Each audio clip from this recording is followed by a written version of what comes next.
In the heart of the Nigerian forest, there lived a girl named Zara who never ate during the day. Only when the moon rose did she touch food, and what she ate made the entire village of Ikoro whisper in fear. Raw bush rat, fresh from the trap, uncooked fish, still silver from the stream, wild honey straight from angry bees who never stung her, and every night 3 grey wolves sat outside her door waiting. The elders said she was cursed, the children said she was magic, but nobody knew the real reason until the night the sky turned red and her secret walked out of the forest on 2 legs. The village of Ikoro sat between 2 rivers in the thick forest of southern Nigeria. Mud houses with palm leaf roofs lined the red dirt paths. Cassava farms stretched behind every home. Plantain trees gave shade. Chickens ran everywhere. In the mornings, women went to the stream with clay pots on their heads. Men checked their traps in the forest or fished with nets. Children played with balls made of old cloth and climbed mango trees. Everyone in Ikoro knew Chief Obi. He was the oldest man. His beard was white like cotton. He settled all arguments under the giant Iroko tree in the village center. Mama Nkechi sold the best akara at the market. Her oil was always hot and her bean cakes were always crispy. Uncle Emeka could climb any palm tree to tap palm wine. The village was normal and happy. Then, one rainy season, Zara appeared. Nobody saw her come. One morning, she was just there, sitting under the Iroko tree, wet from rain. She looked about 16 years old. Her skin was smooth and dark. Her hair was thick and long, hanging down her back in wild curls. She wore only a wrapper of old brown cloth. Her feet were bare and covered in red mud. She had no bag, no food, nothing. Chief Obi found her first. "Child, where are you from?" he asked. His voice was kind. Zara looked up at him with eyes that seemed too old for her face. "From far," she said quietly. "Very far. Can I stay?" The chief saw something in her eyes. Sadness, maybe, or fear. He nodded. "You can stay. We will find you a place." The village women gave Zara an empty hut at the edge of the village. It was small, with cracked walls, but it had a roof. They brought her a mat to sleep on, a cloth to cover herself, and a cooking pot. Mama Nkechi brought her cassava and fresh fish. "Come, I will show you how to make a fire," she said, smiling big. But Zara shook her head. "Thank you, but I do not need fire." Mama Nkechi laughed. Every woman needs fire. How will you cook?" "I do not cook," Zara said. Her voice was soft but firm. Mama Nkechi stopped smiling. "You do not cook? Then what do you eat?" Zara looked down. "I eat when the moon comes. I eat food as the forest gives it." Mama Nkechi did not understand, but she left the food anyway. That evening, the whole village talked. "She does not cook," Mama Nkechi told everyone at the market. "She waits for the moon." Uncle Emeka scratched his head. "That is strange. Maybe she is a lazy girl." Chief Obi said nothing, but he watched Zara's hut from far away. When night came and the moon rose fat and yellow, people heard sounds from Zara's hut. Cracking sounds, chewing sounds. The next morning, the cooking pot was still empty, the cassava was still there, but the fresh fish was gone, eaten completely, bones and all. And there were footprints around her hut. Not human footprints, animal footprints, big ones like dogs, but not dogs. Days passed. Zara walked through the village quietly. She helped old women carry water. She smiled at children. She picked wild vegetables from the forest. But she never joined the women cooking, she never sat by anyone's fire, and she only ate at night when the moon was up. Young girls tried to make friends. "Zara, come and learn to make soup with us," called Ada, a girl her age. Ada had a round face and loved to laugh. Zara smiled. "Thank you, but I cannot eat soup." "Why not?" Ada asked. Zara's smile faded. "Because I made a promise long ago."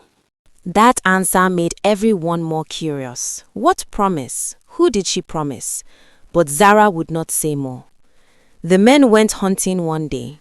They set traps deep in the forest for bush rats and antelopes. Uncle Emeka checked his trap and found a big bush rat inside, fat and freshly caught. He reset the trap and took the rat home. But when he passed Zara's hut, she was standing outside. Her nose moved like she was smelling something. Uncle Emeka stopped. "Do you want this rat?" he asked, holding it up. Zara's eyes got bright. "Yes, please." Uncle Emeka gave it to her. She thanked him and went inside her hut. Later that night, Uncle Emeka told the story. "I gave her a bush rat, still alive. I thought she would kill it and cook it tomorrow, but I heard sounds. I think she ate it right then." Shifobi leaned forward. "Raw?" Uncle Emeka nodded. "I think so. I heard bones breaking." The people gasped. "Eating raw meat? That is not normal. That is not safe. She will get sick." But days passed and Zara did not get sick. She looked healthier than everyone. Her skin glowed. Her eyes were clear. She could run faster than the boys. She could carry more water than grown women, and she never got tired. Then the children noticed the animals. 3 big wolves, grey like smoke, came every evening. They sat outside Zara's hut. They did not bark. They did not attack chickens. They just sat and waited. When Zara came out, they followed her to the stream. They followed her to the forest. They walked beside her like pets. "Mama, look!" shouted little Chinua, pointing at Zara and the wolves. Everyone saw. People were afraid now. Wolves do not follow people. Wolves eat people. But these wolves were gentle with Zara. Ada was brave. She walked up to Zara one evening. "Zara, why do wolves follow you?" Zara looked at the 3 wolves sitting nearby. "They are my brothers," she said. Ada blinked. "Your brothers? But they are wolves." Zara touched the head of the biggest wolf. Its yellow eyes closed. "They were not always wolves," Zara said quietly. Then she walked away. Ada ran to tell everyone. She said the wolves were her brothers. People, not wolves. They were cursed or something. Now fear filled Ikoro. Chief Obi called a meeting under the Iroko tree. Everyone came. Zara stood in the middle. The 3 wolves sat behind her. Chief Obi spoke. "Zara, you are welcome here, but we must know the truth. Why do you only eat raw food? Why do animals follow you? What are you?" Zara closed her eyes. Tears fell down her cheeks. "If I tell you, you will send me away." "We will not," said Mama Nkechi, though her voice shook a little. "Tell us." Zara opened her eyes. She looked at the moon rising in the purple sky. "It started many years ago. I had a family, a mother, a father, and 3 younger brothers. We lived in a village far north near the edge of the great desert. One dry season, there was no rain for many months. The crops died. The stream dried up. People started to starve. My brothers were so hungry, they cried every night. My mother cried too. My father went far to find food, but came back with nothing. One night, I heard a voice in my dream. It said, "Go to the old baobab tree at the edge of the desert. Climb it when the moon is full. Drink the water you find in the hole at the top. You will never be hungry again." I woke up. It was a full moon night. I was so desperate to help my family. I went to the baobab tree. I climbed high, very high. At the top, there was a hole in the trunk. Inside was water, glowing silver like the moon. I drank it. The people of Ikoro listened, silent. Zara continued. "The water was sweet and cold. I felt strong immediately. I climbed down and ran home. But when I got there, everything changed. Cooked food smelled like poison. I could not eat my mother's soup. I could not eat roasted yam. Only raw food tasted good. Raw vegetables, raw fish, raw meat. My mother was scared. She thought I was sick. But I felt stronger every day. And animals, they came to me. Birds landed on my shoulder. Goats followed me. Even wild dogs were gentle. Then my brothers saw me.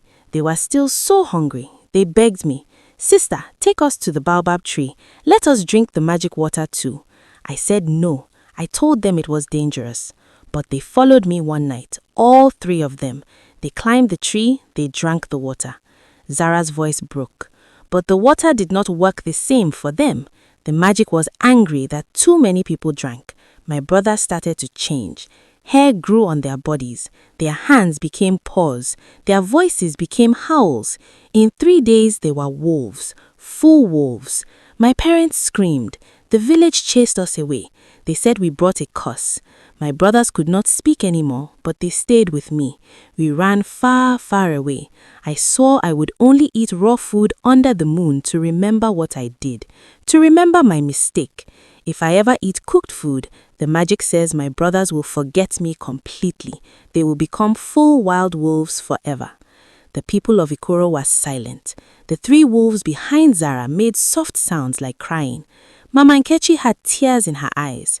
Child, you are trying to save your family. Shifobi nodded. You carry a heavy pain.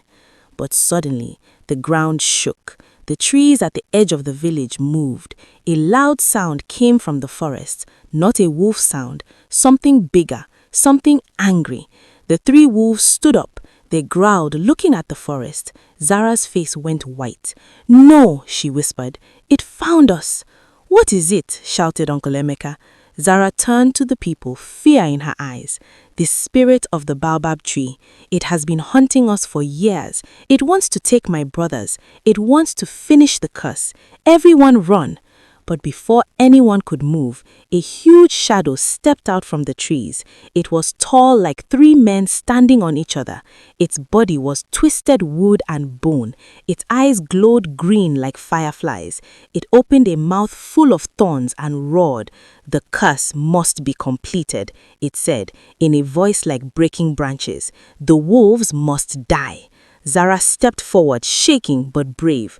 Please, I would do anything. Spare my brothers. The spirit laughed, a terrible sound. Then the moon went dark.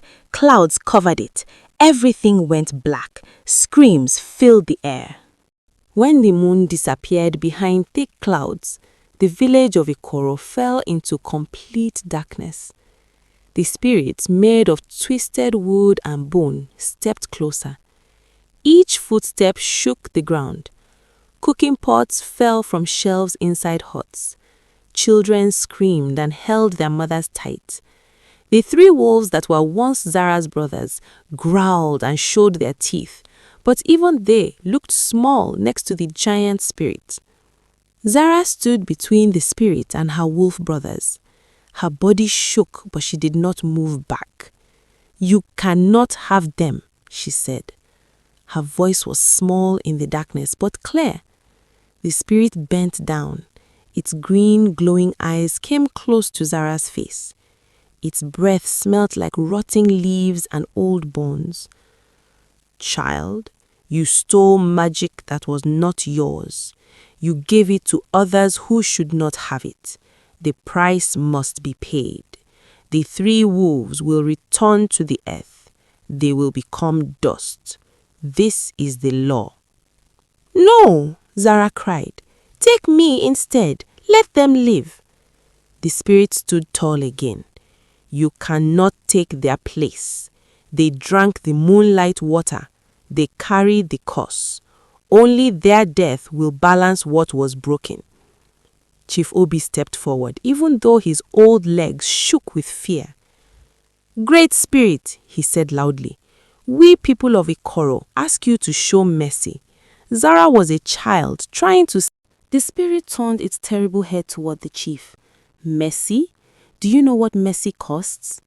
Chief Obi swallowed hard but spoke again. Then tell us the cost. Let us help pay it. The spirit was quiet for a moment. The only sound was the wind in the trees and the heavy breathing of scared people. Then it spoke.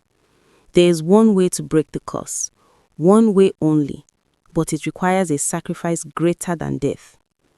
Everyone waited. Zara stepped closer. Tell me, I will do anything. The spirit's wooden fingers pointed at the moon hidden behind clouds. The moonlight water came from the first moon that ever shone on this land. It holds the power of beginnings. Your brothers drank it when they should not have. To reverse the curse, someone must climb the baobab tree again on a night with no moon. They must pour their own blood into the hole at the top. They must stay there for 3 days and 3 nights without food, without water, without sleep. If they survive, the magic will accept the sacrifice. The wolves will become human again. But, the spirit continued, the person who does this will lose something forever. They will never taste cooked food again for the rest of their life. They will never feel fire's warmth. They will be bound to the forest and the night forever.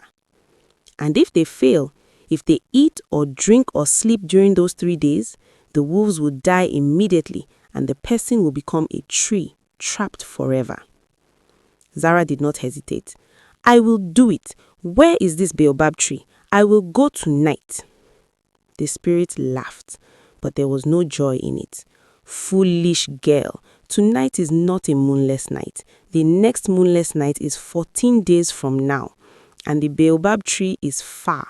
7 days' walk north through the dangerous forest where leopards hunt and where spirits play tricks on travelers. You must reach it before the moonless night, or you will be too late. Your brothers will die when the next full moon rises.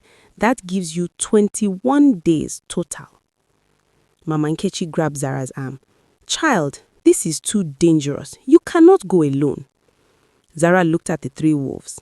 They looked back at her with yellow eyes that held human sadness. I must go. They are my brothers. They suffered because of me. Ada pushed through the crowd. Then, I will go with you. Zara shook her head. No, Ada, this is my burden. But Ada crossed her arms. You need someone to help you walk 7 days. Someone to keep you awake. Someone to protect you when you are weak from hunger. I am coming. Uncle Emeka stepped forward too. I know the northern forest. I have hunted there before. I will guide you. Then Mama Nkechi sighed heavily. If you are all going, someone must bring food for Ada and Emeka. I will come too and cook for them. Chifobi nodded slowly. I am too old to walk 7 days, but I will send my grandson okay with you. He is young and strong.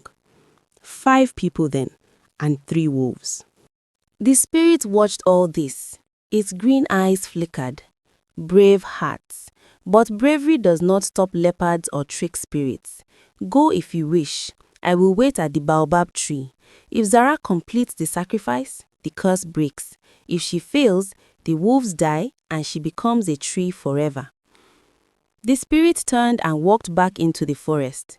With each step, its body faded until it was gone completely. The clouds moved and the moon came back. Silver light filled the village again. Everyone started talking at once. Chifobi raised his hand for silence. We have 14 days to get Zara to the baobab tree. We must prepare. The women will gather food and medicine. The men will make strong walking sticks and sharp knives for protection. We leave tomorrow at dawn. That night, nobody slept much. Zara sat with her 3 wolf brothers. She hugged each one. Their fur was soft and warm. She whispered to them, I will save you, I promise. You will be boys again. You will speak again. You will have your lives back. The biggest wolf licked her face. The other 2 pressed close to her. Ada came and sat beside Zara. Are you scared? She asked quietly. Zara nodded, very scared, but more scared of losing them. Ada smiled a little. You are braver than anyone I know. Zara looked at her new friend. Why are you helping me? You do not know me well. Ada shrugged. Because it is right. Because you need help. Because I think if I had brothers who were cursed, I would want someone to help me too. Morning came with red and orange sky. The travelers gathered under the Iroko tree. Mama Nkechi had a big basket of yams, plantains, dried fish and palm oil. Uncle Emeka carried a long knife and a walking stick. Oke, the chief's grandson, was tall and serious. He carried rope and a water god. Ada had a small bag with herbs and cloth for bandages. Zara had nothing but the clothes on her back and had 3 wolf brothers by her side. Chifobi blessed them. May the ancestors watch over you. May you walk safely and return with joy. The whole village came to see them leave. Children waved. Women sang a traveling song. The group walked north on the red dirt path. The forest swallowed them quickly. Trees grew thick on both sides. Vines hung down like ropes. Birds called from branches. Monkeys watched from above. For 2 days, the walking was not too hard. The path was clear. Uncle Emeka knew the way. At night, they made camp. Mama Nkechi cooked yam porridge for herself, Ada, Uncle Emeka, and Oke. The smell made everyone hungry. Zara sat away from the fire. She ate raw palm fruit she picked during the day. The 3 wolves ate a bush rat that Oke caught in a trap. People do not understand how hard it is, Ada said one night, watching Zara eat alone, to smell good food and not eat it. Zara smiled sadly. I am used to it now, but I remember how my mother's jollof rice tasted. I remember her pepper soup. I dream about it sometimes. Then I wake up and remember I can never have it again. Even if we break the curse on your brothers, Ada asked, you still cannot eat cooked food? Zara shook her head. That is my punishment. The moonlight water changed me forever. But it is worth it if my brothers can be human again. On the 3rd day, the path became harder. Thick bushes blocked the way. Uncle Emeka used his knife to cut through. Thorns scratched their arms and legs. The wolves walked ahead, sniffing for danger. Suddenly, the biggest wolf stopped. It growled low. Everyone froze. What is it? Whispered Oki. Uncle Emeka pointed. There, between the trees. A leopard sat on a branch. Its spots were like shadows. Its eyes were yellow and cold. It watched them. Mama Nkechi gripped her basket. Leopards eat people, she whispered. Stay still, said Uncle Emeka quietly. Do not run. Running makes them chase. The leopard's tail moved slowly, side to side. It was deciding. Then Zara did something strange. She walked toward the leopard. Everyone gasped. Zara, no, Ada hissed. But Zara moved slowly and calmly. She looked up at the leopard. Great hunter, she said softly, we mean no harm. We are only passing through your land. We go north to break a curse. Please, let us pass in peace. The leopard tilted its head. It looked at Zara for a long moment. Then it looked at the 3 wolves. The wolves sat down. They did not growl or show teeth. They waited. The leopard made a sound, not a growl, something softer. Then it stood up on the branch, turned around, and disappeared into the leaves. Uncle Emeka let out a long breath. How did you do that? Zara came back to the group. Animals understand respect. They feel intention. I showed no fear and no threat.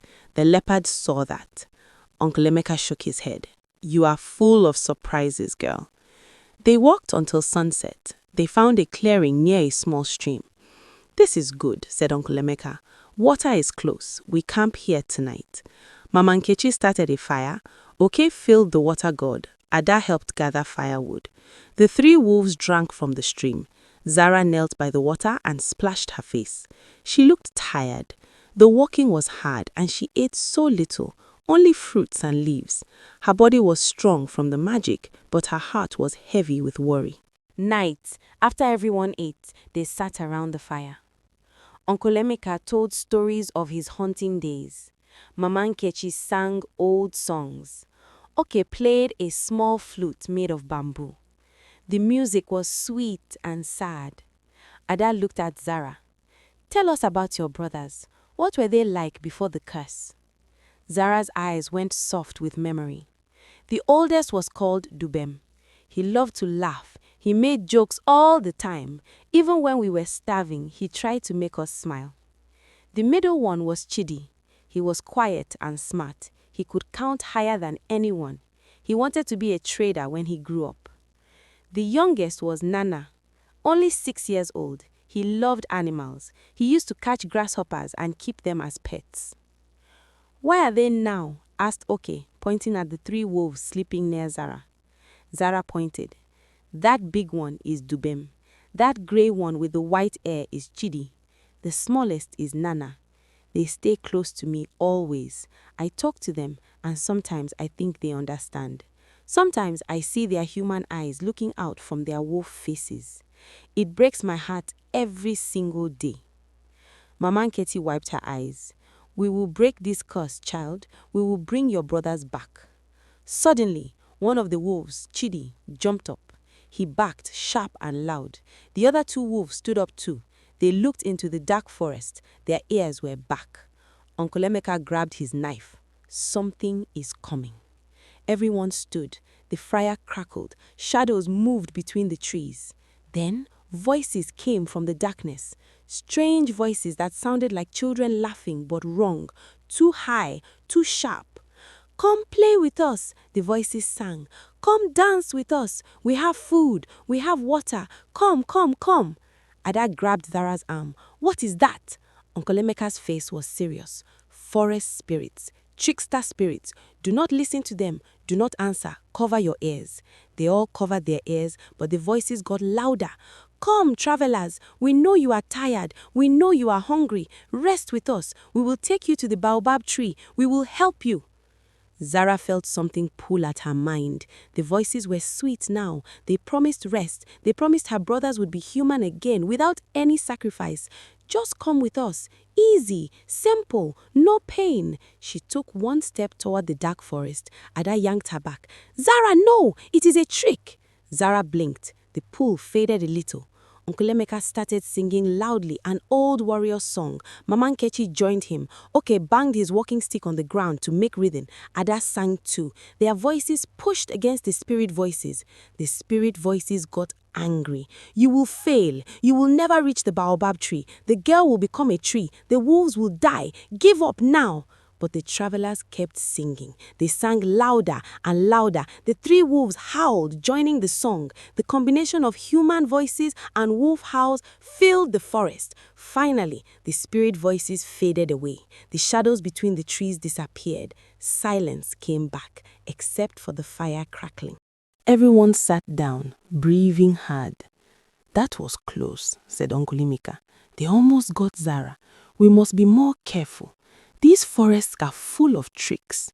From now on, we take turns staying awake at night. Someone must always watch." They agreed. Uncle Emeka took the first watch.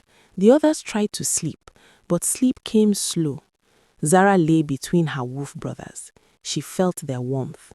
She whispered, "I will not fail you, I promise." Days 4 and 5 were the hardest. The forest became thick jungle. Rain fell heavy and cold. The path disappeared. Uncle Emeka had to guess the direction using the sun when it showed through clouds. They walked through mud that came up to their knees. Leeches stuck to their legs. Mama Nkechi's basket got heavy with water. The food inside started to spoil. "We must eat it fast," she said, "or it will be wasted." Zara grew weaker. She found less raw food in the jungle. The fruits here were strange, and she did not know if they were safe. She ate leaves and tree bark. Her stomach hurt. Her legs shook when she walked. Ada noticed. "Zara, you need strength. Please eat something more." But Zara shook her head. "I cannot risk getting sick from wrong food. I must keep going." Ada felt helpless, watching her friend suffer. On the 6th day, they reached a wide river. The water moved fast and brown. Logs and branches rushed past. "How do we cross?" asked Oke. Uncle Emeka looked up and down the river. "There," he pointed. A fallen tree stretched across the river like a bridge. It was old and slippery with moss. "We must cross one at a time, very carefully." Mama Nkechi looked at the river and the narrow tree. "I am too old and too fat for this. I will fall." Oke took her basket. "I will carry this, grandmother. You hold my hand. We go slow." Uncle Emeka went first. He balanced carefully, arms out to the sides. The tree was wet. Halfway across, his foot slipped. Everyone gasped, but he caught himself and kept going. He made it to the other side. "Your turn," he called. Oke helped Mama Nkechi. Step by step, they went across. Mama Nkechi closed her eyes and prayed the whole way. They made it. Ada went next. She was young and balanced well. No problem. Then the three wolves ran across easily, like it was nothing. Now only Zara was left. She stepped onto the tree. Her legs were so tired and weak from hunger. Halfway across, she swayed. Her vision went dark for a moment. She heard Ada scream, "Zara!" She felt herself falling toward the rushing water. Then teeth grabbed her wrapper. The biggest wolf, Dubem, had run back. He held her cloth in his mouth and pulled her back onto the tree. Together, they walked to the other side. Zara collapsed on the bank. Dubem licked her face. "Thank you, brother," she whispered. Ada ran to her. "You almost died." Zara smiled weakly. "But I did not. We keep going." Uncle Emeka looked at the sky. "One more day of walking. Tomorrow evening we should reach the baobab tree. Then you rest for the moonless night. Can you make it?" Zara stood up slowly. Her body shook, but her eyes were determined. "I will make it. My brothers need me." That night, they camped in a drier spot. Mama Nkechi made a small fire and cooked the last of the good food. The smell of fried plantain filled the air. Zara sat far away. Her stomach hurt so much from hunger. She closed her eyes and thought of her brothers' faces before they changed. She thought of Nana's laugh, Chidi's clever eyes, Dubem's jokes. That kept her strong. Morning of the 7th day came bright and hot. They walked with new energy because they were close. The jungle started to thin. Trees spread apart. The ground became sandy. By afternoon, they saw something ahead. A massive tree, bigger than any tree they had ever seen. Its trunk was thick like 10 huts put together. Its branches spread wide like arms holding the sky. The baobab tree. "We made it!" Ada shouted. They ran the last distance. The 3 wolves ran ahead, barking. But when they reached the tree, they all stopped. Sitting at the base of the giant baobab was the wooden spirit. Its green eyes glowed in the afternoon sun. "You came," it said. "Good. Tomorrow night is the moonless night. Zara, are you ready to pay the price?" Zara stepped forward. She looked up at the huge tree. High above, she could see a dark hole in the trunk. "I am ready." "Then climb," said the spirit, "and we will see if your love is stronger than your fear." Zara stood at the base of the baobab tree and looked up. The trunk was so wide that 10 people holding hands could not circle it. The bark was grey and smooth in some places, rough and cracked in others. The hole at the top seemed impossibly high, higher than any tree she had climbed before. The afternoon sun made the leaves glow gold and orange. Tomorrow night the moon would be gone from the sky. That was when her sacrifice must begin. The wooden spirit sat motionless, watching with its green, glowing eyes. "Your friends can camp here," it said, "but you must prepare yourself. Eat what you can today. Drink water. At sunset tomorrow you climb. You stay for 3 days and 3 nights. No food, no water, no sleep. If you close your eyes even once, the magic will know. Your brothers will die, and you will become part of this tree forever, trapped in the wood, aware but unable to move or speak for all time." Zara felt ice in her stomach, but she nodded. "I understand." Mama Nkechi started to cry. "Child, 3 days without water? In this heat? Your body will die." Uncle Emeka put his hand on her shoulder. "Let her try, Mama. We did not walk 7 days to stop her now." Oke began to gather firewood for the camp. Ada helped Zara sit down in the shade. "You need to rest today and eat as much raw food as possible." The 3 wolves lay close to Zara. She put her arms around Dubem and Ninana. Chidi rested his head on her lap. "Listen to me, brothers," she whispered. "Tomorrow I will climb that tree. I will bleed for you. I will stay awake for you. And when I come down, you will be boys again. You will speak. You will laugh. You will live the lives that were stolen from you. Do not be afraid." The wolves made soft whining sounds. Their yellow eyes held tears that animals should not be able to cry. That day, Ada and Oke went into the forest around the baobab tree to find food for Zara. They came back with wild mangoes, palm nuts, mushrooms that grew on dead logs, and honey from a bee's nest. The bees did not sting them, which Oke said was very strange. "Maybe the forest knows what Zara is trying to do," Ada said. "Maybe it is helping." Zara ate everything they brought. She drank water from the stream nearby until her stomach was full. She knew it would be the last food and water for 3 days and nights. As the sun set, painting the sky purple and red, Mama Nkechi cooked a big meal for herself, Uncle Emeka, Ada, and Oke. The smell of pepper soup and roasted yam filled the air. Zara sat away from the fire with her brothers.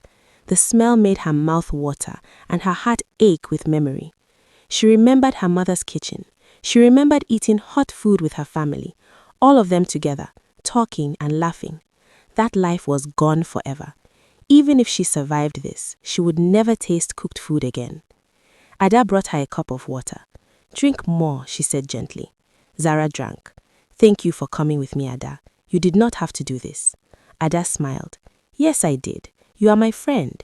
Friends do not let friends walk through dangerous forests alone." They sat together in silence, watching the fire. The three wolves slept nearby, their bodies rising and falling with breath. Tomorrow night, they might be boys again, or they might be dead, or Zara might be a tree. Everything balanced on the edge of a knife. Morning came too fast. The sun rose hot and bright. Today there would be no moon at all. Zara spent the day preparing her mind. She walked around the baobab tree 7 times, praying to her ancestors. She sat in meditation, breathing slowly, calming her fear. Uncle Emeka sharpened a small knife and gave it to her. "For the blood sacrifice," he said quietly. "It must be sharp so it does not hurt too much." Zara took the knife and tucked it into her wrapper. As afternoon turned to evening, the sky began to change. No clouds came. The stars started to appear one by one, but no moon rose. The night would be completely dark except for starlight. "It is time," said the wooden spirit. Its voice made the ground vibrate. Zara stood up. Her 3 wolf brothers stood with her together. They walked to the base of the baobab tree together. Zara knelt and hugged each wolf one last time. Dubem licked her face. Chidi pressed against her. Nana, the smallest, whimpered like a puppy. "I love you," Zara whispered. "Wait for me. I will come back." Then she stood and put her hands on the rough bark. She began to climb. The tree was old and had many places for hands and feet. Zara climbed slowly and carefully. Below her, she heard Ada calling, "Be careful." She heard Mama Nkechi praying. She heard her wolf brothers howling, a sound of sorrow and hope mixed together.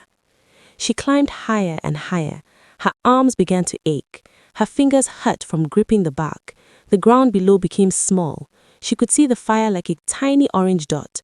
The people looked like ants. Still, she climbed. The stars gave just enough light to see. After what felt like hours, her hand touched the edge of the hole at the top of the trunk. She pulled herself up and looked inside. The hole was deep and wide, like a bowl carved into the tree.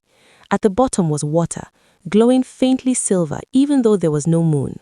This was the moonlight water, the source of the magic, the beginning of everything. Zara sat on the edge of the hole. Her whole body shook with exhaustion from the climb, but she could not rest, not yet. She took out the sharp knife Uncle Emeka had given her. She held her left hand over the hole. "Great spirits," she said loudly into the dark sky, "I offer my blood to balance the magic that was stolen. I ask you to break the curse on my brothers. Let them be human again. Let them live. I will pay any price." She put the knife to her palm and cut. Pain shot through her hand. Blood dripped down, falling into the silver water below. The water began to glow brighter. It bubbled and hissed like it was boiling. "Now you must stay," came the spirit's voice from far below. 3 days, 3 nights, no food, no water, no sleep. If you succeed, your brothers will transform when the moon returns. If you fail, you know the cost. Zara wrapped her hand with a strip of cloth from her wrapper to stop the bleeding. Then she sat back against the inside of the hole and looked up at the stars. The first night had begun. Hours passed slowly. Zara's throat became dry, her stomach cramped with hunger. But that was not the hard part. The hard part was staying awake. Her body wanted to sleep so badly. Her eyes felt heavy like stones. Every time they started to close, she pinched herself hard. She sang songs to herself, old songs her mother taught her. She counted stars. She thought of her brothers' faces. Down below, her friends took turns keeping watch. They could see Zara's small shape at the top of the tree, dark against the stars. "Stay awake, Zara," Ada whispered, though she could not hear her. The 3 wolves did not sleep either. They sat at the base of the tree, looking up, waiting. The first night finally ended. The sun rose hot and red. Zara felt the heat on her face. One night done, 2 more to go. But already her lips were cracked from thirst. Her tongue felt thick in her mouth. The day was harder than the night. The sun beat down on her with no shade. The inside of the trunk became hot like an oven. Sweat poured from her body, making her even thirstier. She tried to think of water, the stream near their camp, the river they crossed, rain on her face. But thinking of water made the thirst worse. Her head began to hurt. She saw things that were not there. Her mother standing in the tree holding a cup of water. Her father smiling. She shook her head hard. Not real. Stay focused. Stay awake. The sun moved slowly across the sky. Afternoon came. Evening came. The second night began. This night was worse. Zara's body was weak now. She had not eaten or drunk anything for a whole day and night. Her hand throbbed where she had cut it. Her eyes burned. Every part of her wanted to close her eyes and sleep. Just for a moment, her mind whispered, just rest for 1 second. No one will know. But she would know, and the magic would know. She bit her tongue until she tasted blood. The pain kept her awake. She slapped her own face. She pulled her hair. Anything to stay conscious. Down below, Ada could not watch anymore. She is dying up there, she cried to Uncle Emeka. We have to bring her down. Uncle Emeka shook his head sadly. If we bring her down, the curse will not break. The wolves will die. Zara chose this. We must let her finish. Mama Nkechi rocked back and forth, praying to every god and ancestor she could name. Oke sat with the 3 wolves, stroking their fur. Hold on, he told them. Your sister is fighting for you. The third night crawled by like a wounded animal, slow, painful. When the sun finally rose again, Zara could barely see it. Her vision was blurry. Her thoughts were confused. She did not know where she was for a moment. Then she remembered. The tree, the sacrifice, her brothers. The second day burned even hotter than the first. Her lips bled. Her skin felt like paper, dry and ready to tear. She could make no spit in her mouth. Her body screamed for water. The silver moonlight water in the hole below her glowed and rippled. So close. Just 1 sip and the pain would stop. No, she said out loud, though her voice was just a croak. Not for me. For them. She did not know if she said it or just thought it. Everything was mixing together. Real and unreal. Past and present. She saw her brothers as boys playing in the dust outside their old home. She saw them as wolves running through the forest. She saw herself as a tree trapped forever, her mouth open in a silent scream. Wake up, she told herself. Stay here. Stay now. The third day passed in a blur of heat and pain. When the third night came, Zara wasn't sure she would survive it. Her heart beat strangely, too fast, then too slow. Her breathing was shallow. She could not feel her hands and feet anymore. This is how I die, she thought. But then she heard something. Voices from below. Her friends were singing. They sang loud songs, traveling songs, warrior songs, love songs. The sound reached her even at the top of the tall tree. She focused on the singing. She let it fill her mind. Then the wolves began to howl, all 3 of them howling together in harmony. The sound was beautiful and sad and full of love. They were singing for her, calling to her, telling her to hold on. Tears fell from Zara's eyes, but her body had no water left for tears. Only a few drops came. Still, she felt the love. It wrapped around her like a blanket. It kept her awake. The third night was the longest night of her life. Every minute felt like an hour.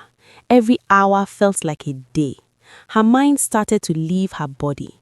She felt herself floating above the tree, looking down at the small dying girl in the hole.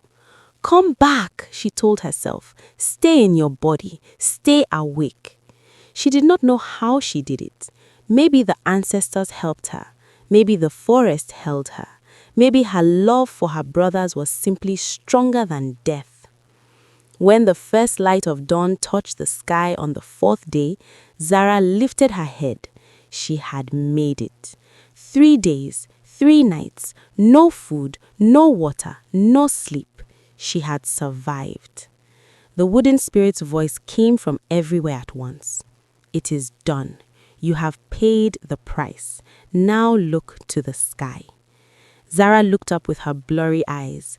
There on the horizon, the thinnest crescent moon appeared, just a sliver of silver in the pale blue sky. The moon was returning. "Climb down," said the spirit. "Receive what you have earned."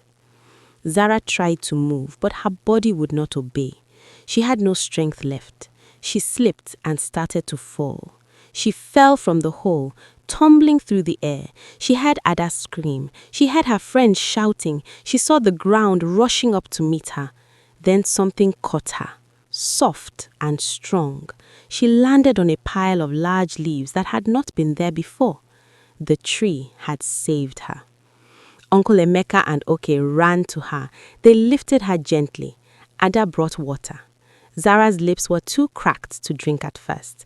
Ada dripped tiny drops into her mouth. Slowly, Zara swallowed. The water was the most wonderful thing she had ever felt. "More," she whispered. They gave her more water, just a little at a time. Mama Nkechi cried with joy. "She is alive. You did it, child. You did it." "But where are my brothers?" Zara asked weakly. She tried to look around, but everything was blurry. The 3 wolves were gone. In their place stood 3 boys.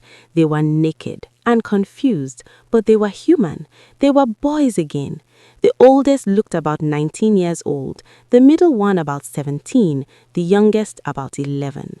They stared at their hands, their arms, their bodies. They opened their mouths and sounds came out, human sounds. "Zara," the oldest one said. His voice was rough from years of not speaking, but it was a human voice, Dubem's voice. "Sister." The middle one, Chidi, started to cry. "We are boys again." The youngest, Nana, ran to Zara and threw his arms around her.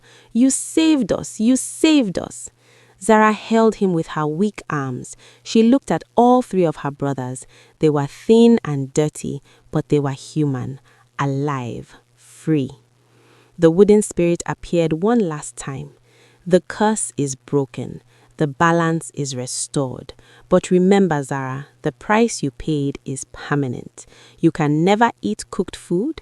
You can never sit by a fire for warmth. You are bound to the wild places and the night forever. Are you at peace with this?" Zara looked at her 3 brothers. Dubem was smiling through tears. Chidi was examining his hands like they were treasures. Nana held her tight. "Yes," she said, "I am at peace. This was worth everything." The spirit nodded slowly. "Then my work is done." It began to fade, becoming transparent, then gone completely. The baobab tree was just a tree again, old and silent.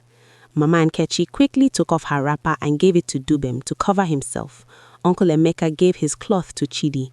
Oke gave his shirt to Nana. The boys dressed clumsily, still getting used to having hands again instead of paws. "Can you walk?" Ada asked Zara.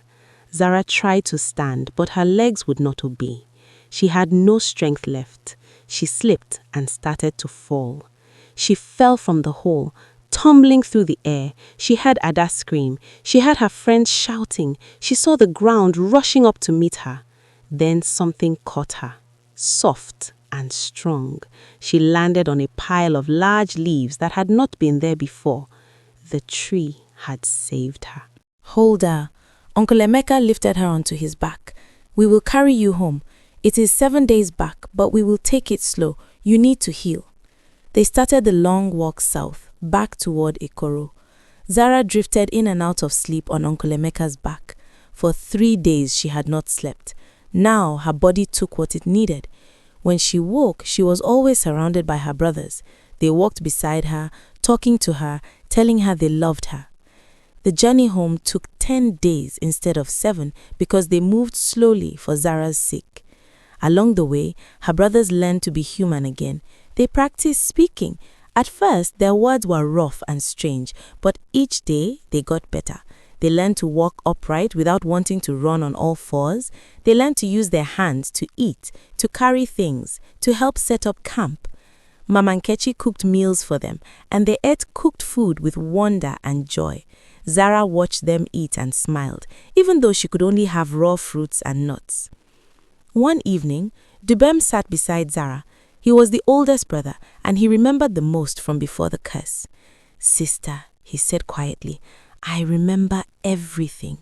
I was a wolf, but my mind was still human, trapped inside. I saw you suffer all these years. I saw you eat only raw food under the moon. I saw you alone and sad, and I could do nothing. I wanted to tell you it was not your fault. You were just trying to save us from starving." Zara took his hand. "I should have never taken you to that tree. I was foolish." Dubem shook his head. "You were desperate. We were all desperate. And now, because of you, because of your courage, I am a man again. Chidi and Nana are boys again. We have our lives back. You gave up everything for us."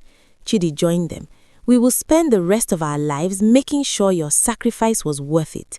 We will live good lives. We will be good men. We will never forget what you did." Nana, the youngest, climbed into Zara's lap like he used to do when he was small, before the curse. "I love you, sister. You are the bravest person in the world." When they finally reached Ikoro, the whole village came out to meet them. Chief Obi stood under the Iroko tree with his arms spread wide. "Welcome home!" Everyone shouted and cheered.